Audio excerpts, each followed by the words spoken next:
Welcome to my channel दोस्तों। जैसे कि आप स्क्रीन पर देख रहे होंगे full revision of accounts class 11 2022-23 की यानी न्यू वीडियो लेके आऊँ दोबारा से। दोस्तों आप लोगों ने बहुत अच्छा प्यार दिया था, इसी टाइप से मैंने आपके लिए वीडियो बनाई थी जिसमें मैंने फुल रिवीजन करवाई थी।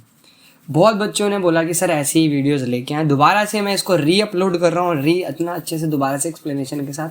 आई होप आपकी ये रिवीजन वाली वीडियो आपको बहुत ही काम आने वाली है। आप 12th के बाद देख लेना, चाहे बीकॉम के बाद देख लेना, आपका प्रॉपर जो अकाउंट्स का थियरी पोर्शन होता है ये वीडियो देख के 101% कंप्लीट ना हो जाए भाई, वीडियो छोड़ के चले जाना, ठीक है प्रॉपर। और बाकी नोट्स वगैरह चाहिए तो टेलीग्राम से ज़रूर ज्वाइन हो जाना, वहाँ पर आपको ये PDF प्रॉपर जो बना देख रहे होंगे आज अच्छे से देखो, फुल अच्छे से रिवीजन नोट्स लिख रखे हैं, डेफिनेशन वगैरह सारा। तो स्टार्ट करते हैं दोस्तों, आपके एग्जाम आने वाले हैं तो आपके लिए वीडियो ले आए हैं। तो क्लास 11 प्रॉपर में चैप्टर वाइज 1, 2, 3 प्रॉपर थियरी करेंगे। तो स्टार्ट होता है जैसे चैप्टर आप जानते हैं अकाउंटिंग। अकाउंटिंग का डेफिनेशन, अकाउंटिंग का बिल्कुल सिस्टम, बिल्कुल आराम से समझना क्या कह रहा है। Accounting is a systematic process है, एक प्रॉपर सिस्टमैटिक है जिसमें हम प्रॉपर डेट वाइज सारा A to Z करते हैं। जिसके हम सबसे पहला स्टेप आता है identifying, measuring, recording, classifying, summarising, interpreting, communicating and financial information to the user. यानी अकाउंटिंग कहता है भाई अब एक प्रॉपर प्रोसेस है जिसके अंदर सबसे पहले आइडेंटिफाई करो, फिर मेजरिंग करो, रिकॉर्ड करो। इन प्रॉपर ये जो स्टेप्स हैं यानी आइडेंटिफाई I, मेजरिंग मतलब M, रिकॉर्डिंग मतलब R और C, IMRC, then summarising, interpreting and communication SIC, IMRC SIC, IMRC SIC, ऐसे याद कर लो, प्रॉपर याद हो जाएगा। कैसे, अब इनके अच्छे से बात करते हैं, एक एक स्टेप्स के बारे में अच्छे से नोट्स में लिख रखा है। आइडेंटिफाई मतलब भाई जो बिजनेस के अंदर चीज़ें रिकॉर्ड करते हो अकाउंट्स के अंदर, हमें कौन सी चीज़ें रिकॉर्ड करनी है। The first step is accounting to determine what to record. भाई क्या रिकॉर्ड किया जाए, क्या मैं सारी चीज़ें रिकॉर्ड कर लूँ? नहीं दोस्त, we identify, we records only business transaction इन रिकॉर्ड करोगे आप। अब बिजनेस ट्रांजेक्शन मतलब क्या हुआ बेटा? बिजनेस ट्रांजेक्शन का मतलब वो सारे लेन देन जो कि बिजनेस से रिलेटेड है। For example purchase of ice cream, it is not a business transaction. Purchase of raw material is a business transaction. मतलब यानी जो चीज़ें आप रिकॉर्ड करोगे अकाउंटिंग के अंदर वो चीज़ें रिकॉर्ड करो दोस्त जो कि बिजनेस से रिलेटेड है, ठीक है। परचेज ऑफ रॉ मटेरियल हो गया, किसी की सैलरी पे कर रहे हो, बिजली का बिल पे कर रहे हो, तो ये पहला स्टेप होता है, दैट इज आइडेंटिफाई करना यानी पहचान करना। बिल्कुल क्लियर है। बाकी आराम से पॉज करके नोट्स अगर लिखना चाहते हो लिख सकते हो भाई, कोई दिक्कत नहीं है, समझ गए आराम से। नेक्स्ट स्टेप आता है दैट इज मेजरिंग।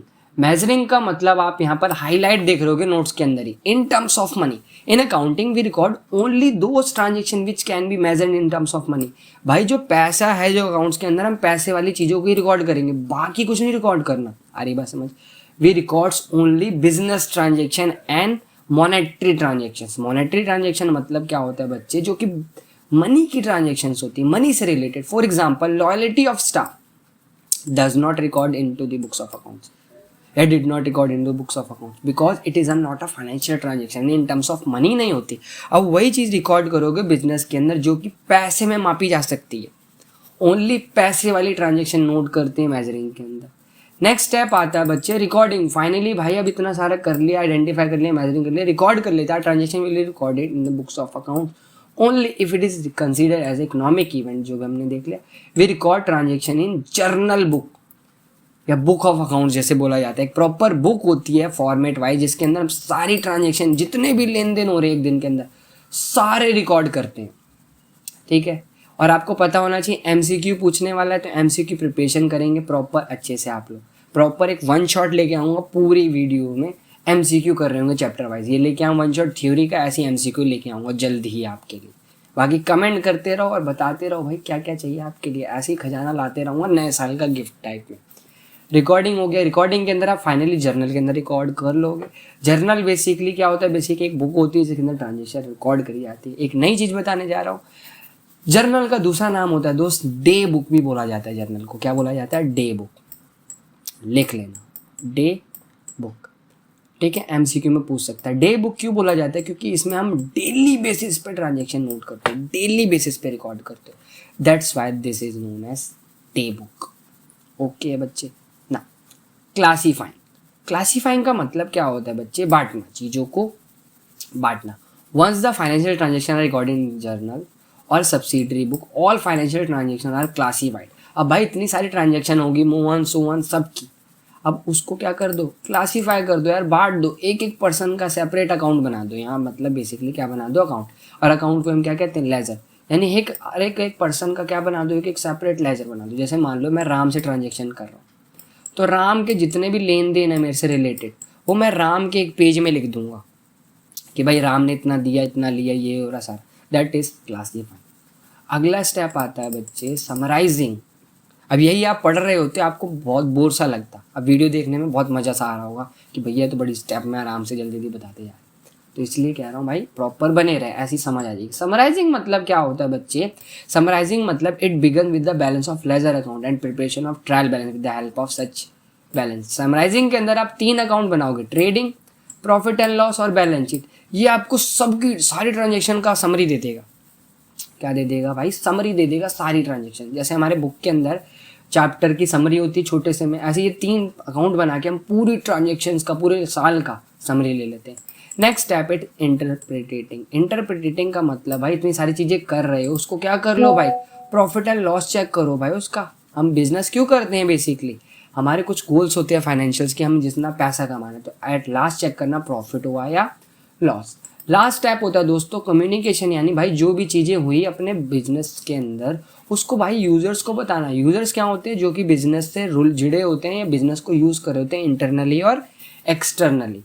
तो ये भाई लास्ट स्टेप होता है अकाउंटिंग का। इसके अंदर आप इन्फॉर्मेशन देते हो प्रॉपर यूजर्स को भाई कि हमारे बिजनेस में ये हो रहा है। इंटरनल होते हैं और एक्सटर्नल, जो कि अभी हम डीप में आराम से पढ़ेंगे विद एग्जाम्पल, MCQ भी आता है।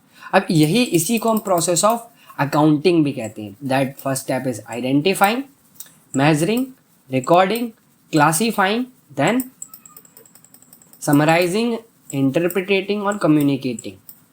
ठीक है, फटाफट से कमेंट करके जल्दी से सारे सातों के सातों नाम कमेंट कर दो, इससे पता चलेगा भाई आप वीडियो देख के समझ रहे हो, याद हो रहा है आपको। फटाफट से कमेंट करो, identifying, recording, classifying, summarising, interpreting, communicating, proper सारे स्टेप कमेंट कर दो, इससे पता रहेगा कि भाई आप पढ़ रहे हो। फटाफट लिखो आइडेंटिफाइंग, मेजरिंग, रिकॉर्डिंग, क्लासीफाइंग, फटाफट से लिख दो बच्चों। ठीक है, चलो अगला आता है। इसमें कुछ यूजर्स होते हैं, जैसे मैंने बताया 2 टाइप के यूजर्स होते हैं, इंटरनल और एक्सटर्नल। इंटरनल मतलब दोस्त जो बिजनेस के अंदर होते हैं, पहला ओनर। ओनर का दूसरा नाम कमेंट करके बताओ अगर पता है तो, नहीं पता तो यार बता देता हूँ, proprietor. Share holder, investors, employ, management, ये सारे बिजनेस के अंदर होते हैं। एक्सटर्नल जो कि बिजनेस के बाहर है, रेगुलेटरी एजेंसी जो होती हैं, लेबर यूनियन हो गए, स्टॉक एक्सचेंज हो गया, public and others like banks हो गया, क्योंकि बैंक से लोन लिया जाता है। क्लियर है दोस्तों अकाउंटेंसी का डेफिनेशन, अकाउंटिंग का, सॉरी। ऐसा कोई चैनल मिल जाए ऐसे पढ़ा रहा हो तो भाई बता देना, बहुत बढ़िया से मैं आपके लिए नोट्स लेके आऊँ दोबारा से ऐसा। अब आता है अकाउंटेंसी, बिल्कुल एक ही डेफिनेशन में आपकी खत्म हो जाएगी। क्या कहता है, accounting is a systematic knowledge of accounting, बात खत्म। अकाउंटेंसी बेसिकली क्या देता है, नॉलेज देता है अकाउंटिंग करने की, कैसे मेंटेन करें, कैसे अकाउंट बनाए, कैसे कम इन्फॉर्मेशन प्रोवाइड करें। सिंपल। अकाउंट क्या होता है, बेसिकली एक रिकॉर्ड होता है पर्टिकुलर हेड का, जो कि सबकी समरी देता है। जैसे मैंने लिखा accounts refer to the summarise record of transaction particular head. Particular head at one place, मतलब जैसे मैंने लिखा राम का अकाउंट है तो इसकी सारी राम की ट्रांजेक्शन देगा। अगर मैंने लिखा कैश अकाउंट है तो कैश की प्रॉपर रिकॉर्ड का प्रॉपर क्या दे देगा, आपको बैलेंस देगा, सब कुछ बताएगा कैश के बारे में, कितना है कितना। अकाउंट्स का बेसिक क्या होता है, accounts are divided into 2 sides, that left side of account is called debit side and right side of account is known as credit side. ये तो बेसिक है कि अकाउंट में ये होता है, यहाँ पर डेबिट्स और यहाँ पर क्रेडिट साइड।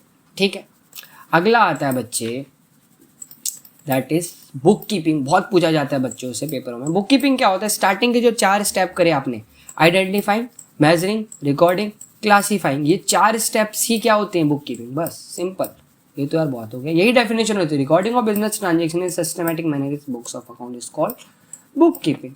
और बुक कीपिंग बेसिकली क्या, अकाउंटिंग का एक पार्ट है, क्योंकि स्टार्टिंग के 4 स्टेप किसमें लिए जाते हैं, बुक कीपिंग के अंदर। बिल्कुल सिंपल है। कई बार आपको डिफरेंस भी पूछता है तो आपको पता होना चाहिए। पहला मीनिंग लिख दो यार, बुक कीपिंग के अंदर ये होता है, इसके अंदर ये होता है, सारा बता दोगे। ठीक है, कोई दिक्कत। बुक कीपिंग में जो डेफिनेशन बताई मैंने, accounting is the process of identifying, measuring, proper लिख दोगे। इसमें प्रॉपर रिकॉर्डिंग, प्रॉपर। नेचर क्या होता है, अगर नेचर की बात करें, बुक कीपिंग दोस्त क्या होता है, रूटीन नेचर पे आप रिकॉर्ड करते हो सारी ट्रांजेक्शन की, नहीं भाई कितना आ रहा है कितना जा रहा है। बट जो अकाउंटिंग है डायनामिक होता है। डायनामिक क्यों होता है भाई, कभी कभार करते हो आप, डेली बेसिस पे नहीं काउंटिंग करोगे। अरे बात समझ। फिर आता है stage, it is a primary stage होती है, क्योंकि ये पहले की जाएगी। स्टार्टिंग के 4 स्टेप पहले करोगे ना, आइडेंटिफाइंग, मेजरिंग, रिकॉर्डिंग, क्लासीफाइंग। और सेकेंडरी स्टेप होता है क्योंकि इसके बाद होता है परफॉर्मेंस। यहाँ पर जूनियर स्टाफ काम करता है, क्योंकि रिकॉर्डिंग वगैरह तो कोई भी कर लेगा, बट यहाँ एनालिसिस का जो पार्ट होता है that is work by the senior staff, जो कि सीनियर स्टाफ के द्वारा किया जाता है। नॉलेज की बात करें, does not require special knowledge. इसमें स्पेशल नॉलेज की जरूरत नहीं, but it required special knowledge. Because क्योंकि अकाउंटिंग ऐसे नहीं कर लेते, आप अकाउंटिंग नहीं कर सकते, समझ गए। आप बुक कीपिंग कर सकते हो अगर आपको कोई सिखाए, ठीक है। अगला आता है बेटा, ये टॉपिक खत्म। अब उसके बाद हमें कुछ एडवांटेज पता होना चाहिए भाई, इतनी सारी चीज़ें रिकॉर्ड कर रहे हैं, इसके क्या फ़ायदे हैं। तो फ़ायदे क्या होता है भाई, फाइनेंशियल इन्फॉर्मेशन बताता है, प्रॉफिट हुआ लॉस, मैनेजमेंट में हेल्प करता है, बिजनेस को कैसे मैनेज करना है, कंपैरेटिव स्टडी, हम डाटा कंपेयर कर सकते हैं 2019, 20, 21 आपस के ईयर में। रिप्लेस मेमोरी, अगर मान लो कुछ भूल गए आप लोग, आप क्या कर सकते हो, कंप्यूटर में एंटर करो डाटा, आपको फटाफट से पता चल जाएगा इस देश में इतने टाइम पे ये हुआ था। हेल्पफुल इन प्लानिंग, प्लानिंग में हेल्प करता है। अगर मान लो आप अपने बिजनेस को एक्सपेंड करना चाहते हो, ग्रोथ करना चाहते हो, तो आप आराम से देख लोगे कैसे। तो ये एडवांटेज हो जाता है। सिंपल सिंपल एक एक वर्ड में लिख रखे हैं, मैंने एक्सप्लेन कर रखे। फिर अगर किसी के फ़ायदे होते तो उसकी कमियाँ भी होती हैं। क्या होती है दोस्त, उसकी कमियाँ भी होती हैं। कमियाँ होती हैं, accounting is not fully exact. Accounting हमेशा सही नहीं होता, कभी कभार क्या होता है accounting information unrealistic. For example, जैसे मान लो आप किसी को सेल करते हो, ठीक है, क्रेडिट सेल करते हो, तो उससे पैसा लेना बाकी होता है, उस पर्सन को हम डेटर कहते हैं। इतना तो आपको पता ही होगा यार, डेटर कहते हैं, ठीक है। क्या कहते हैं, डेटर। अब डेटर से हमें पैसा लेना है। अब इसने अकाउंटिंग कहती है कि भाई मान के चल लो पैसा मिलेगा, अगर नहीं मिला फ्यूचर में, अकाउंटिंग कहती है इसको बैड डेट कर दो। क्या कर दो, बैड डेट। अकाउंटिंग नहीं बोला, बट कभी कभार क्या हो जाता है, बैड डेट जो होता है अपना बैड डेट रिकवर भी हो जाता है। अकाउंटिंग ने तो बोला ये था, बट क्या हुआ, ये रहा। तो not fully exact. Ignore qualitative element, जैसे मैंने बताया था काउंटिंग के अंदर आप मनी ट्रांजेक्शन रिकॉर्ड करते हो, जो क्वालिटी होती है स्टाफ की, स्किल्स वगैरह, हम in terms of money measure ही नहीं कर सकते, ना तो रिकॉर्ड करते। Price level changes, price level changes क्या होते हैं, accounting ignores price level changes, it follow the historical concept follow करता है। प्राइस लेवल चेंजेस को क्या करता है, इग्नोर कर रहा होता है, समझ गए दोस्त। अगला आता है विंडो ड्रेसिंग। विंडो ड्रेसिंग का मतलब होता है होना कुछ और, दिखाना कुछ और, रियल कुछ था दिखाया कुछ और। अकाउंटिंग क्या कर लेते हैं, मैनिपुलेशन कर देते हैं, अपने प्रॉफिट को ज़्यादा दिखा दो, लॉस को कम कर दो, ठीक है। और इसको हम अच्छे से समझेंगे आगे, विंडो ड्रेसिंग को अच्छे से मैं समझाऊंगा। इनकम्प्लीट इन्फॉर्मेशन, जैसे पहला वाला बताया उसी से रिलेटेड। फिर आता है भाई अकाउंटिंग के अंदर आप डबल एंट्री सिस्टम फॉलो करते हो। डबल एंट्री सिस्टम क्या कहता है बच्चे, every transaction has to aspect, one is debit and one is credit. ये हर चीज़ के एक डेबिट होगा, क्रेडिट। अब क्या डेबिट होगा क्या क्रेडिट होगा भाई, आगे chapter 6 rules of debit and credit में बताऊंगा। एग्जाम्पल के तौर पर जैसे कह रहा है, Ram purchase the machine of ₹1,00,000 by cash from Ramesh. तो यहाँ पर एक चीज़ डेबिट होगी और एक चीज़ क्रेडिट। कुछ इस टाइप से देख सकते हो आप कि राम के यहाँ से क्या गया होगा, कैश यहाँ पर गया, और एक्सचेंज में यहाँ से मशीन आई। That system is known as double entry system. फटाफट से भाई थैंक यू कमेंट कर दो, चैप्टर 1 आपका डन हो गया। और आप भी बोलोगे 13 मिनट में यार भैया चैप्टर आपने डन कर दिया, मज़ा सा आ जाएगा आपको। जब चैप्टर 2 यानी स्टार्ट कर रहा हूँ बच्चे, बिजनेस ट्रांजेक्शन एंड अकाउंटिंग के कुछ बेसिक टर्म्स हैं, इंपॉर्टेंट है, ध्यान से समझ लेता। बिजनेस ट्रांजेक्शन क्या होगी, वो ट्रांजेक्शन जो कि बिजनेस से रिलेटेड है, कोई दिक्कत। बिजनेस ट्रांजेक्शन वो ट्रांजेक्शन होगी जो कि बिजनेस से रिलेटेड है, जहाँ पर बिजनेस में रिलेटेड ट्रांजेक्शन होगी, जैसे रेंट पेमेंट हो गया, डिविडेंड पेमेंट हो गया, सैलरी पेमेंट हो गया, कहीं से रॉ मटेरियल परचेज कर रहे हो, सेल कर रहे हो, सारा बिजनेस ट्रांजेक्शन, कोई पर्सनल एक्सपेंस नहीं होता। फिर आता है एक डेफिनेशन दी जाती है, दैट इज असेट। पहला टर्म होता है बेसिक। असेट क्या होती है, बेसिकली संपत्ति, anything which is property of और बिजनेस इज कॉल्ड असेट। ये तो डेफिनेशन आप यहाँ पर पढ़ते हो, हर एक चीज़ जो कि प्रॉपर्टी है बिजनेस की वो असेट होगी। एक और डेफिनेशन पढ़ते हो, बीकॉम में पढ़ोगे, हर वो चीज़ जिससे बेनिफिट लेना बाकी हो, हर वह चीज़ जिससे बेनिफिट लेना बाकी हो, that thing is also known as asset. उस चीज़ को भी असेट बोलोगे। फॉर एग्जाम्पल, अगर मैं मान लो एक मशीन लेके आया, अगर मैं एक वॉशिंग मशीन खरीद के लाता हूँ बच्चे, क्या ये वॉशिंग मशीन को एक दिन में यूज़ कर लूँगा सारा? आपका आंसर होगा नहीं सर, एक दिन में हम यूज़ नहीं कर पाएंगे, हमें क्या करना पड़ेगा, इसको हम more than 1 year 2 year use कर सकता हूँ, तो दैट इज़ असेट, ये असेट होगी। These are the property own by the business which are use to carry out the business operation. Simple है, लाइक कैश हो गया, बिल्डिंग हो गया, मशीन हो गया, लैंड हो गया, फर्नीचर हो गया। इसके अलावा कुछ पता है तो कमेंट करके बता दो, बच्चों की हेल्प हो जाएगी। ठीक है, बच्चों को ज़्यादा एग्जाम्पल मिल जाएंगे। भाई देख रहे हो वीडियो, कमेंट करो, बताओ एग्जाम्पल और 3-4। असेट हो गया। इसके बाद आता है बेटा असेट के 3 टाइप होते हैं, नॉन करेंट, करंट, फिक्टिशियस। ध्यान से पढ़ते हैं। नॉन करेंट असेट्स क्या होती हैं? वो असेट्स होती हैं जैसे example, these asset are used for carry out the normal business operation, held is business for not for purpose of reselling. Resale के पर्पस से नहीं खरीदा जाता। More than 1 year accounting year आप यूज़ करते हो, यानी ऐसे असेट जो कि बिजनेस के अंदर 1 साल से ज़्यादा चलते हैं, जैसे मशीनरी हो गई, लैंड हो गया, बिल्डिंग हो गया, प्लांट हो गया। ये क्या होते हैं? 1 साल से ज़्यादा चलते हैं, 1 साल से ज़्यादा इनका यूज़ कर रहे होते हैं आप लोग। समझ गए? Non current asset. Current asset जो कि विद इन 12 मंथ क्या कर देते हो? कैश में कन्वर्ट कर देते हो। कैसे? Current asset are those asset which are held for resale के लिए बनाया जाता है। मेन रीसेल है, वहाँ पर रीसेल नहीं होता।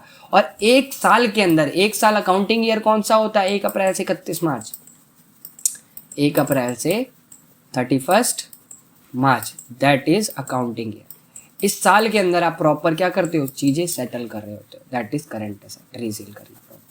ठीक है, फॉर एग्जाम्पल कैश हो गया, गुड्स हो गया, बिल रिसीवल, सारा क्या कर देते हो? करंट एसेट के एग्जाम्पल होते हैं, क्योंकि ये कैश में कन्वर्ट हो जाते हैं। किसके? 1 साल के अंदर। तो 1 साल के अंदर प्रॉपर 12 मंथ लो गया, अंडर 1 साल। फिक्टिशियस एसेट्स क्या होती है दोस्त? These are those asset which are neither tangible nor intangible. These are the losses not written off in their accounting. These incur more than 1 accounting year. यानी वो assets होती है जो कि भाई ना तो टेंजिबल है ना तो इनटेंजिबल है। बाकी जो भी बची है लॉसेज होते हैं एक तरह के, जितने भी फिक्टिशियस एसेट्स के अंदर आते हैं। फिर 2 टाइप और पढ़ते हैं नॉन करंट एसेट्स के। एक होता है टेंजिबल, एक होता है इनटेंजिबल। दोनों देखते हैं, टेंजिबल और इनटेंजिबल। तो इनटेंजिबल क्या होता है देखना, ध्यान से डेफिनेशन देखना। Intangible assets are those asset which do not have physical existence, can not be seen and touch. ना तो छू सकते, ना तो देख सकते, ना कुछ कर सकते। Patent, trademark, goodwill, copyright. अब ये क्या होते हैं? पेटेंट जैसे आप देखते हो, हर एक चीज़ को पेटेंट करवाया जाता है, अपने नाम से करवाया जाता है कि भाई ये मेरे नाम से मैं इसको यूज़ कर सकता हूँ। फॉर एग्जांपल ये नोट्स जो मैंने बनाया और पीछे मैंने CY कंसेप्ट लिख रखा, इसको मैं अपने नाम से पेटेंट करवा लूँ तो कोई भी इसको यूज़ नहीं कर सकता, कोई भी इसको यूज़ नहीं कर सकता, दैट इज़ पेटेंट। ट्रेडमार्क की क्या होगा भाई? ट्रेडमार्क भाई जिसको आप क्या कर लेते हो, अपने नाम से ट्रेडमार्क करवा देते हो। ट्रेडमार्क लाइक ऑडी, जैसे ऑडी में आपने 4 O देखे होंगे, ये उसका ट्रेडमार्क है। पूमा का शेयर हो गया, नाइकी का हो गया, टिक टाइप में हो गया, ठीक है। ऐसे एप्पल का हो गया आधा घटा से। गुडविल क्या होती है? बेसिकली एक पहचान, एक नाम। जैसे आप मेरे से पढ़ रहे हो CY कंसेप्ट, तो ये CY कंसेप्ट एक गुडविल क्या है दोस्त? CY कंसेप्ट एक गुडविल है।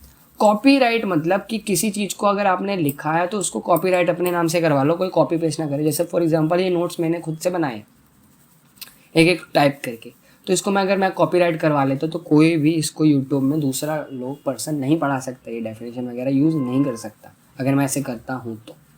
अगला आता है टेंजिबल एसेट्स। क्या होती है? Tangible assets are those asset which can be seen and touch, जो देखी जा सकती हैं, छुई जा सकती है। यहाँ तो बोलोगे भैया सब कुछ देखी जा सकती है, तो सारे एग्जाम्पल हो जाते हैं। बिल्डिंग, मशीन, गुड्स, फर्नीचर, कुछ भी लिख दो जो लिखना चाहते हैं असेट्स में। अगला आता है कैपिटल भाई।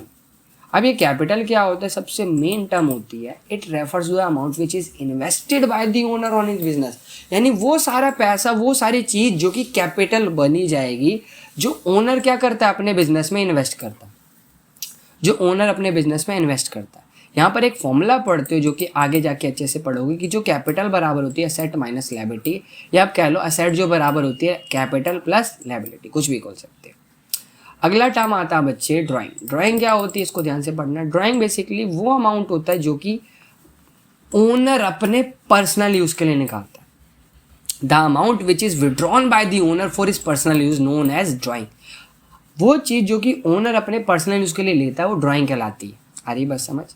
इसके अंदर सारा ड्राइंग का पार्ट होता है, तो ध्यान रखना ये ड्राइंग कहलाएगी आपकी। ठीक है बच्चे, ड्राइंग बेसिकली क्या, जो कि पर्सनल यूज़ के लिए आप ले रहे हो। ठीक है, अगला आता है बेटा liability. Liability refers to the amount which is due to paid by the firm to the outsider. यानी वो पैसा जो कि किसको पे करना है? फर्म को पे करना है। किसको? किसी आउटसाइडर को। ठीक है, वो लायबिलिटी होती है। जैसे मान लो किसी से उधार लिया है तो उसको जो पे करना होता है वो लायबिलिटी होती है। इसके भी 2 टाइप होते हैं, करंट लायबिलिटी और एक नॉन करेंट लायबिलिटी, जब भी करंट नॉन करेंट आ जाए तब वहाँ 12 मंथ समझ लेना। नॉन करेंट लायबिलिटी जो कि आप विद इन नहीं, आफ्टर लॉन्ग पीरियड के आप पे कर रहे होते हो, यानी ऐसी चीज़ जो कि 1 साल के बाद पे करते हो, जैसे लॉन्ग टर्म लोन्स, किसी से लोन ले लेना। डिबेंचर भी एक टाइप का लोन होता है, तो आप ध्यान रखेंगे, ठीक है, क्या होता है, लोन होता है बेसिकली डिबेंचर। तो non current liability are those liability which are fall और due for payment after a long time, और that long time is 1 year, more than 1 year. Okay ना, current asset, current liability, sorry, current liability क्या होती है बच्चे? Current liabilities are those liability which are payable within a year, यानी जो कि with in a year पे कर सकते हो आप। क्या कर सकते हो? विद इन अ ईयर पे कर सकते हो, that is current liability. Okay, for example creditor, bill payable, short term loans, banks, overdraft, this all are the current liabilities, ठीक है, जो कि विद इन अ 12 मंथ आप पे करते हो। अगला आता है परचेस, बेसिक वही टर्म होता है जो कि आप खरीदना, गुड्स को खरीदने के लिए हम कौन सी टर्म यूज़ करते हैं? परचेस। परचेज रिटर्न, जब हम गुड्स को क्या कर रहे हैं? रिटर्न कर रहे हैं, ध्यान रखने हैं गुड्स की बात हो रही है ओनली। फिर आता है सेल, यानी बेसिकली जो आप सेल कर रहे होते हो वही टर्म होती है सेल। तो अभी कब से पूछता नहीं है, बट आपको पता होना चाहिए। ऐसे इसके बाद आएगा सेल्स रिटर्न, जो कि आप क्या करते हो? चीज़ों को रिटर्न कर रहे हो। अगला टर्म आता है दोस्त गुड्स। गुड्स बेसिकली क्या होती हैं? वो सारी चीज़ें जो कि बेचने के लिए बनी होती है। जैसे एग्जांपल, अगर मान लो मैं बुक्स बना रहा हूँ तो वो मेरा गुड्स होगा। एक गोलगप्पे वाले के लिए गुड्स उसका वो गुड्स होंगे। ऐसे एक बिजनेस वाले, एक मान लो चाउमीन वाले के लिए उसकी चाउमीन गुड्स होगी। एक सोफे वाले के लिए उसका गुड्स क्या होगा? सोफ़ा, तो वो गुड्स होता है जिससे वो बेच के पैसा कमाता है। ठीक है बच्चे, अब देखना 2-3 टर्म्स और हैं, इसमें भी अच्छे से समझ लेते हैं। रिसिप्ट्स क्या होती हैं? रिसिप्ट्स ध्यान से समझेंगे। It is the amount which is received और receivable for reselling goods and services और असेट। ये वो सारी चीज़ें जो कि आप जहाँ से पैसा मिलना या मिलना बाकी दोनों होता है। It is the amount which is received और receivable for selling goods and services. Type of receipts, type of receipts क्या होती हैं? एक होता है कैपिटल रिसिप्ट, एक होता है रेवेन्यू रिसिप्ट्स। कैपिटल रिसिप्ट्स क्या होती हैं और रेवेन्यू रिसिप्ट्स क्या होती है? रेवेन्यू रिसिप्ट बेसिकली क्या होती है? बेसिकली बच्चे, the amount that has been received और receivable the business from sale of goods. ध्यान रखना यहाँ ये टर्म सेल ऑफ गुड्स, जब गुड्स को बेचकर जो पैसा मिलता है दैट इज रेवेन्यू, ठीक है। कैपिटल दैट इज रेवेन्यू, मतलब रेवेन्यू रिसिप्ट, ठीक है। अगला आता है कैपिटल रिसिप्ट। क्या होता है बच्चे? जब आप किसकी सेल कर रहे हो? असेट को बेच के जो पैसा मिल रहा है वो कैपिटल रिसिप्ट। रेवेन्यू रिसिप्ट जो कि गुड्स को बेच रहा है, कैपिटल रिसिप्ट जो कि असेट को बेच के मिल रहा है। एक्सपेंडिचर क्या होता है? बेसिकली एक्सपेंडिचर मतलब होता है खर्चा। कौन से खर्चे? The expenditure is a payment of incurrence of liability and exchange of goods and service, यानी वो सारे खर्चे जो कि या तो लायबिलिटी बढ़ाए या तो मेरी असेट को क्रिएट करे, और इन्हें बड़े खर्चे बोले जाते हैं। ये क्या होते हैं? बेसिकली बड़े खर्चे। यहाँ 3 पढ़ते हो आप, एक रेवेन्यू एक्सपेंडिचर, एक कैपिटल एक्सपेंडिचर और एक deferred revenue expenditure. Revenue expenditure basically क्या होता है? इसको ध्यान से समझ रहे। रेवेन्यू एक्सपेंडिचर बेसिकली वो एक्सपेंडिचर होता है बच्चे, it is a summation of all expenses incurred by the business through the course of production of its goods and service, यानी जो गुड्स एंड सर्विस जो भी बना रहे हो उसके प्रोडक्शन में जितना भी खर्चा हो रहा है दैट इज रेवेन्यू एक्सपेंडिचर। क्योंकि छोटा मोटा खर्चा होगा, जैसे रॉ मटेरियल मंगाना, रॉ मटेरियल को बेचना, कुछ करना, ये सारा। कैपिटल एक्सपेंडिचर होगा जब आप क्या कर रहे हो दोस्तों? कैपिटल एक्सपेंडिचर में बड़े बड़े खर्चे होते हैं, like fixed company asset such as building, business equipment जो खरीदते हो, जैसे आप मशीनरी होगी, ये सारे बड़े बड़े खर्चे। फिर आता है बच्चे आपका deferred revenue expenditure. Deferred revenue expenditure basically क्या होता है समझना। डेफर्ड रेवेन्यू एक्सपेंडिचर क्या होता है? वो एक्सपेंडिचर जहाँ पर हम उस खर्चे को बांट देते हैं। डेफर्ड का मतलब होता है खर्चे को बांटना, डेफर्ड मतलब बांटना। This is the revenue expenditure in nature which is return of और charge more than one account के, यानी हम एक ही खर्चे को अगले 5 साल में क्या कर देते? 5-6 साल अपने अकॉर्डिंग बांट देते। इसका एग्जाम्पल, बहुत फेमस एग्जाम्पल हमेशा लिया जाता है, अगर मेरी कॉन्टिन्यूस वीडियो देखते हो तो मैं एक एग्जाम्पल देता हूँ, एडवर्टीजमेंट। क्या देता हूँ? एडवर्टीजमेंट।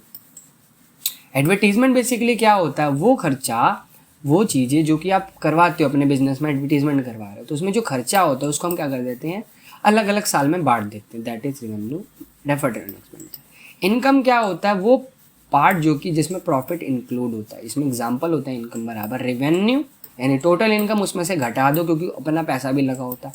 एक्सपेंस मतलब बेसिकली छोटा मोटा खर्चा जो कि आप करते हो अपने गुड्स या सर्विस को बनाने के लिए, जैसे रेंट पेमेंट करना। प्रॉफिट क्या होता है, जो कि आप एक्सेस कमा ले होते हो, जितना लगाए उससे जो कमाया।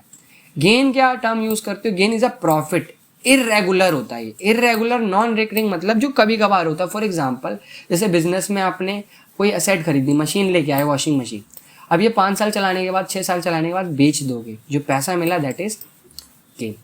इसके बाद आता है बेटा लॉस। लॉस क्या होता है, वो टर्म या वो पैसा एक्सेस ऑफ एक्सपेंस इनकम, यानी वो पैसा जो कि आप लगा जितना रहे उससे आपको कम मिल रहा है। मान लो आपने 500 रुपये का कुछ बनाया और आपको इसको बेचना पड़ रहा है 450 में, इसमें आपका कॉस्ट भी नहीं आ रहा, 50 रुपये का लॉस हो रहा है, दैट इज़ लॉस। फिर आता है ओनर। ओनर कौन पर्सन होता है, ओनर वह पर्सन होता है जो कि क्या करता है, पूरे बिजनेस के रिस्क लेता है, बिजनेस को चलाता है, सब कुछ हैंडल करता है, समझ गए। फिर आता है बच्चे डेप्रिसिएशन। डेप्रिसिएशन का मतलब होता है वो खर्चा या वो लॉस जिससे आपकी एसेट की वैल्यू में कमी होती है। हमें पता है डेप्रिसिएशन मतलब जैसे हम कोई भी एसेट खरीदते हैं, मान लो अगर मेरे पास एक फ़ोन है, मान लो बच्चों एक फ़ोन है, और इस फ़ोन को अगर मैं यूज़ करूँगा इसकी वैल्यू कम होती रहती है। जैसे हमें भी पता है एग्जाम्पल, अगर मान लो मैं कोई फ़ोन खरीदूँ मार्केट से और उसको ही उसी टाइम खरीदने का उसको वापस बेचने जाऊँ तो वो मेरे से बोले उतने पैसे नहीं देगा। अगर मैंने 9 का खरीदा है तो 9 को 1000 रुपये वापस नहीं देगा, वो कहेगा भाई मैं 7 या 8.5 ऐसे कुछ मांगेगा। यानी यूज़ करने से जो भी एसेट की वैल्यू में कमी आती है, fall down in a value of fixed asset is known as depreciation. Bad debt क्या होता है बच्चे, बैड डेट वो पैसा जिससे लेना था बट उसने नहीं दिया। जैसे एग्जांपल दिया था मैंने, किसी को अगर क्रेडिट सेल करते हो, मान लो राम है, उसको बिजनेस ने सामान बेचा उधार, उससे पैसा लेना है, अब इस राम ने क्या किया, पैसे नहीं दिया, आपको धोखा दे दिया, दैट इज बैड डेट। यानी क्या हो गया, मेरा पैसा डूब गया। इसी पैसे डूबने की सिचुएशन को हम किसके नाम से जानते हैं, इंसॉल्वेंट। जब एक पर्सन पे नहीं कर पाता कुछ पैसे, जब आपको पे ज़्यादा करना हो और मिल हो कम, जैसे इससे समझ सकते हो, हमेशा इसे समझाता हूँ। लायबिलिटी आपकी ज़्यादा और एसेट आपकी कम है।